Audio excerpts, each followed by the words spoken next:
Jadi kalau orang pada banding-bandingin rugi banget bayar 17T, enggak. Kalau lu kembali ke data, untung banget. Karena Indonesia jadi bisa dapat tarif 0%, Indonesia jadi bisa dapat akses to the biggest market in the world, yang namanya Amerika Serikat, dan ujung-ujungnya apa ya, cuannya tambah gede. Makanya penting. Wah Pak, jadi yang untung pengusaha doang dong? Enggak lah, namanya pengusaha kalau untungnya tambah gede, dia bikin pabrik lebih banyak, buka cabang lagi, beli mesin lagi, hire lapangan kerja lebih banyak lagi. Ujung-ujungnya apa ya, pertumbuhan ekonomi kita jadi tambah besar. Dibanding apa, lu melakukan kesalahan yang fatal, lu nggak mau join Board of Peace. Ya lu bayangin posisi Indonesia. Kita tadi di awal udah jelas kita join BRICS. Katanya Indonesia bebas dan aktif. Ya ini buktinya. Satu kaki di BRICS, satu kaki di BOP. Lah kalau kita dipaksa nih sama negara-negara itu, banyak juga by the way, hati-hati ya, negara yang mau menjebak kita supaya kita menggali liang kubur kita sendiri dengan keluar dari BOP. Apa yang terjadi? Dari sudut pandang kacamata geopolitik, kita udah resmi dianggap sebagai musuh. Kita 100% comply ke Beijing. Kita 100% dianggap comply ke BRICS, negara-negara BRICS. Bagus nggak buat kita?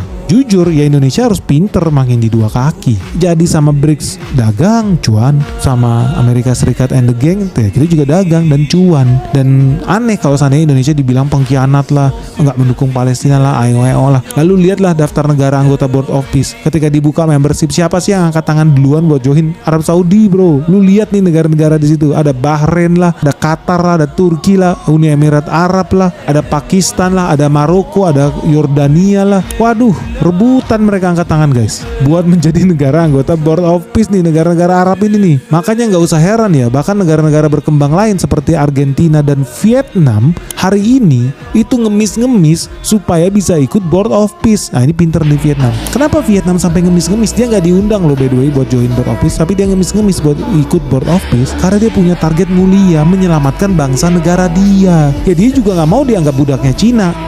Tapi dia pengen berbisnis dengan Cina. Iya, tapi dia pengen cuan dari Amerika. Iya, demi rakyatnya Vietnam. Gak ada hubungan kayaknya kepanjangan Vietnam sama Palestina, kepanjangan kayaknya Vietnam sama Iran.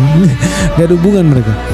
Di sana pun agama mayoritasnya Buddha. 15% penduduk Vietnam diperkirakan beragama Buddha. Sisanya apa ya, ateis di sana tuh di Vietnam. Nah, lu bisa bayangin sebetulnya nggak ada koneksi dia sama negara-negara Timur Tengah ini. Tapi kenapa dia ngebet banget pengen join BOP? Lu harus bertanya-tanya. Ngemis banget dan kayak pengen banget dia join BOP. Simple guys, karena dia membela kepentingan rakyatnya, yaitu GDP Vietnam mereka mau bikin 10%. Ingat ya, dari tahun lalu gue udah bilang ya, Vietnam itu bakal mewujudkan cita-cita ekonomi Prabowo, ekonomi Indonesia tumbuh 8%. Akhirnya berhasil diwujudkan sama Vietnam di tahun 2025. GDP mereka naik ke 8%. Dan sekarang tahun 2026 tau gak targetnya? Naik lagi jadi 10%. Jadi gak usah heran kalau Vietnam akan